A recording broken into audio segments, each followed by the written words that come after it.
আসসালামু আলাইকুম। Job help সার্ভিসে আপনাকে স্বাগতম। আপনি যদি আপনার কোনো ফাইলের মাইক্রোসফট ওয়ার্ড বুকে আপনার যে ওয়ার্ড বুক রয়েছে, এটা হচ্ছে একটা ওয়ার্ড বুক আর ওয়ার্ড ফাইলের মধ্যে পার্থক্য রয়েছে।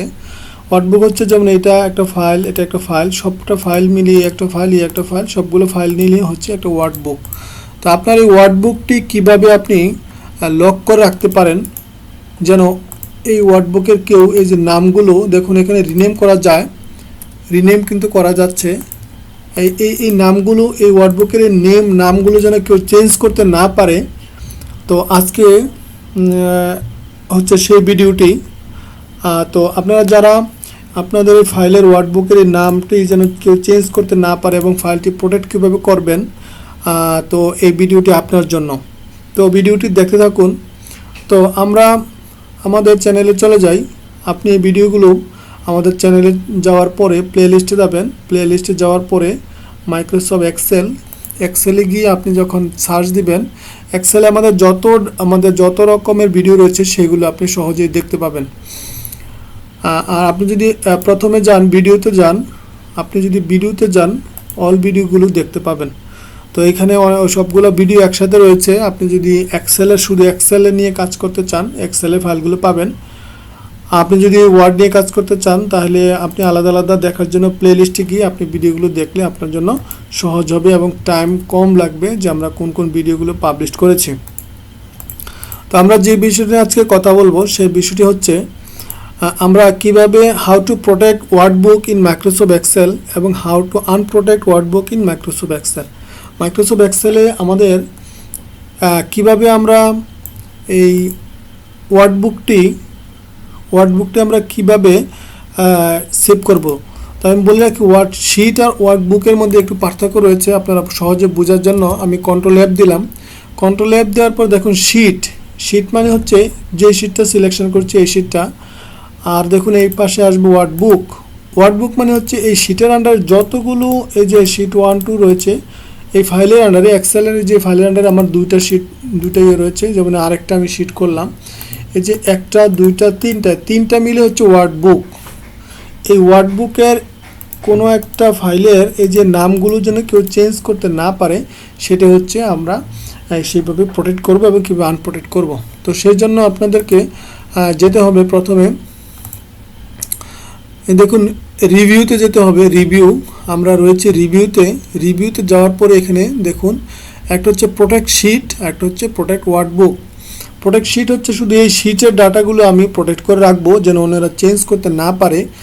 আর প্রোটেক্ট ওয়ার্ডবুক হচ্ছে, দেখুন প্রোটেক্ট ওয়ার্ডবুক হচ্ছে এইটা এবং এই তিনটা মিলে হচ্ছে ওয়ার্ডবুক। তাহলে আপনারা সহজেই বুঝতে পারছেন। আর ওর টোটালটা এটা হচ্ছে ফাইল, এই ফাইলের আন্ডারে একটা হচ্ছে এটা শিট, আবার এই তিনটা শিট মিলে হচ্ছে একটা ওয়ার্ডবুক। তো আপনারা কাজ করতে সুবিধা হবে জন্য আমি ভেঙে দিচ্ছি কথাগুলো। তাহলে আমরা কি করব, ওয়ার্ডবুকে আমরা যাব হচ্ছে প্রোটেক্ট ওয়ার্ডবুকে যাওয়ার পরে এখানে একটা পাসওয়ার্ড দিতে হবে। আপনি পাসওয়ার্ডটা মনে রাখতে হবে, যে কারণ এই পাসওয়ার্ডটা রিকভারি করা যায় না, সেজন্য পাসওয়ার্ডটা অবশ্যই গুরুত্বপূর্ণ, কোথায় লিখে রাখবেন। দেখুন এখানে আমরা আবারও পাসওয়ার্ডটা দিতে আবার চেয়েছে। তো পাসওয়ার্ডটা দেওয়ার আগে আমরা পড়ে নিই সে কী লিখছে। কোশ্চেন লিখছে, if you lose or forget the password, আপনি যদি পাসওয়ার্ডটা হারিয়ে ফেলেন, it can not be recovered, এটা আসলে রিকভার করতে পারবেন না। ইট ইজ আপনাকে অ্যাডভাইস করতেছে advisable to keep a list of password, আপনি একটা পাসওয়ার্ড রাখেন লিস্ট করে, then their corresponding workbook and sheet name is in the safe place, আপনি যে কোনো আপনার যেখানে সেভ মনে হয় সেখানে অথবা কোথাও লিখে রাখেন। Remember that password are cases of sensitive, এটা হচ্ছে সেন্সিটিভ একটা বিষয়। তো 1 নম্বর বলছে আপনি এটা রিকভারি করতে পারবেন না, বাকি ডাটা তো আমি বললামই। তো আবার রি এন্টার পাসওয়ার্ড ফর প্রোটেক্ট, যে আপনি প্রথমে যে পাসওয়ার্ডটা দিয়েছিলেন সেম পাসওয়ার্ডটাই আপনি দ্বিতীয়বার দিবেন। তো আমরা সেম পাসওয়ার্ডটা দিলাম। তো এখন আসলে দেখুন কি হয়েছে, আমি আসলে কি বুঝতে পারবো এখানে কি হয়েছে আমার কাজটি।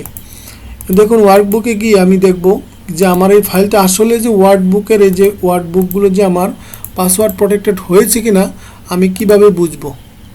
আমি যদি আবারও যাই ভিউতে যাব, দেখুন এটা একটু কিন্তু গাঢ় চিহ্ন হয়ে আছে।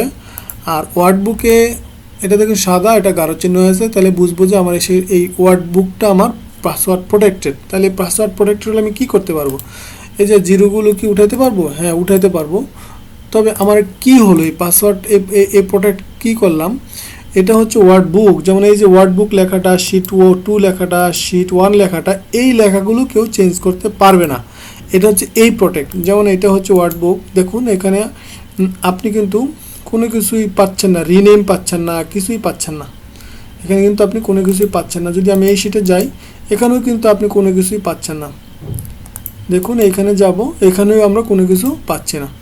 তো সেই ক্ষেত্রে এটা হচ্ছে ওয়ার্ড বুকের এই যে নামগুলো আমরা লিখি, এই নামগুলো এটা প্রোটেক্ট করবে। সেজন্য আমি বারে বারে কথাটা বলছি যেন আপনাদের ব্রেনের মধ্যে জিনিসগুলো গেঁথে যায়।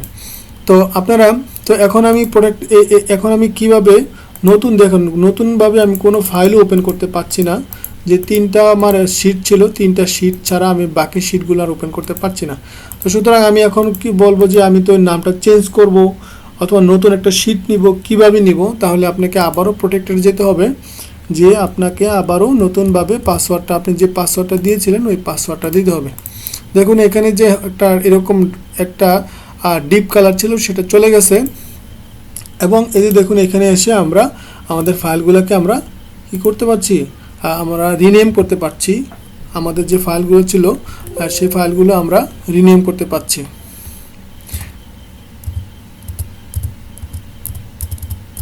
দেখুন রিনেম করতে পারছি, এবং শিট 2 রয়েছে, শিট 1 রয়েছে, আমরা চাইলে আরও শিটগুলোকে বাড়াইতে পারি। তো সুতরাং আপনারা অবশ্যই বুঝতে পেরেছেন যে মাইক্রোসফট এক্সেলে কীভাবে আপনার একটা প্রোটেক্ট ওয়ার্ড বুক, এটা হচ্ছে একটা বুক, এই বুকে অনেকগুলো, আমরা সাধারণত বই অনেকগুলো চ্যাপ্টার থাকে, এটা একটা চ্যাপ্টার, এটা একটা চ্যাপ্টার, এটা একটা চ্যাপ্টার, এটা একটা চ্যাপ্টার, সবগুলো হচ্ছে আলাদা একটা চ্যাপ্টার। পুরোটা বই, এই যে চ্যাপ্টারগুলো আপনি কিভাবে সেভ রাখবেন, চ্যাপ্টার নামগুলো যেন কেউ চেঞ্জ করতে না পারে, এবং নতুনভাবে কোনো চ্যাপ্টার যদি কেউ ওপেন করতে না পারে, সেটা আমি কিভাবে করলাম। তো আমি আবারও দেখা দিচ্ছি, আপনি যে কোনো একটা শিটে থাকলেই হবে, যে কোনো একটা, অথবা এখানে প্রোটেক্ট শিট, দেখুন এখানে আমরা শিট যাব না, কারণ হচ্ছে আমরা প্রোটেক্ট ওয়ার্ড বুক করব। শিট এক জিনিস, ওয়ার্ড বুকে ক্লিক করতে হবে। আবারও দেখাচ্ছি ভিডিওটা যেন আপনাদের বুঝতে সহজ হয়। আমি দিয়ে দেবো, আবারও সে পাসওয়ার্ডটা চাচ্ছে, আমরা একই পাসওয়ার্ড 2বার দিব যেন ভুল না হয়। তাহলে দেখুন এই যে এখানে এসে আমাদের ওই আগের মতো হয়ে গেল, যে আমাদের এখানে কোনো আমরা ইনসার্ট করতে পারবো না, ডিলিট করতে পারবো না, রিনেম করতে পারবো না, কপি করতে পারবো না, কোনো কিছু ট্যাব ওপেন করতে পারবো না, হাইড করতে পারবো না, আনহাইড করতে পারবো না। তো এটা হচ্ছে এই ভিডিওটা। তো অবশ্যই আপনারা বুঝতে পেরেছেন একটি এক্সেলের একটি ওয়ার্ড বুক কিভাবে আপনারা সেভ করে রাখবেন। এই যে নামগুলো কিন্তু আমি চাইলে এখানে কিন্তু আর বাড়াইতে পারবো না, কমাইতে পারবো না, বা চেঞ্জ করতে পারবো না। সেটা হচ্ছে মাইক্রোসফট ওয়ার্ড বুক। তো আপনারা অবশ্যই আমাদের ভিডিওগুলো দেখতেছেন, সিকোয়েন্সলি দেখবেন, প্রতিদিন একটু একটু করে দেখবেন, আশা করি উপকৃত হবেন। যে আমরা আরও ভিডিও দিব, এরপরে আমরা ভিডিও দিব হচ্ছে আপনি একটা শিটকে কিভাবে প্রোটেক্ট করবেন। আমরা নেক্সট ভিডিও, আমরা এর আগের ভিডিও দেখিয়েছিলাম একটা ফাইলকে, এক্সেলের একটা ফাইলকে কিভাবে পাসওয়ার্ড দিয়ে প্রোটেক্ট করতে হয়।